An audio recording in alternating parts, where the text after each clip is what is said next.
Coming up, I'll show you what innovation football fans are watching closely as concussion rates are rising.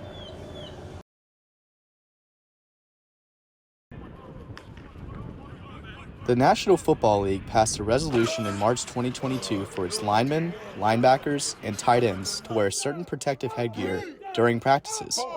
The league's decision, along with more than 200 colleges now wearing Guardian caps, put this innovation in the national spotlight as one solution that could protect players from concussions.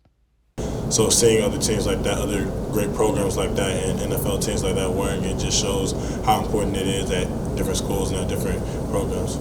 J.C. Latham is just one of the University of Alabama's football players who started wearing the Guardian caps during practices in 2021. Latham says it's been an adjustment. It's just something you gotta get used to. It's a little different because in high school I didn't wear it, so coming to college, especially in a different environment, high intensity, just having that on your head is a little different. The Guardian caps, created in 2010, set out to reduce the force of impact.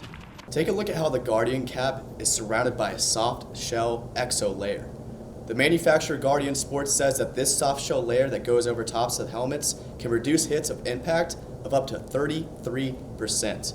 Some players say they can feel that difference. It does help us a lot, especially with head-to-head hits and contacts. I know there's been several instances, even going into the last game, where I got hit in my head numerous times, and I think the protection right there just allows me to be able just to sustain the blow and not take the full impact as if it wasn't there. So, more than 2,000 high schools nationwide are wearing the protective headgear. 2 area Tuscaloosa high school coaches say they are ready to start using the protective gear, but still have questions. I think that's going to be the case anytime you have new technology, and it's a fairly new device, and no different than the Axiom helmet and the Insight technology that goes in that, and the monitoring of the impacts. Budgets for the added safety device is also a concern when Guardian caps cost about $70 each. Central High School is already making plans to secure funding to use them for next season. I think it's one of those type of things where you have to allocate funding and budgets towards additional equipment and new technology, and that is something that we have at the top of our list right now, which we're actively raising funds.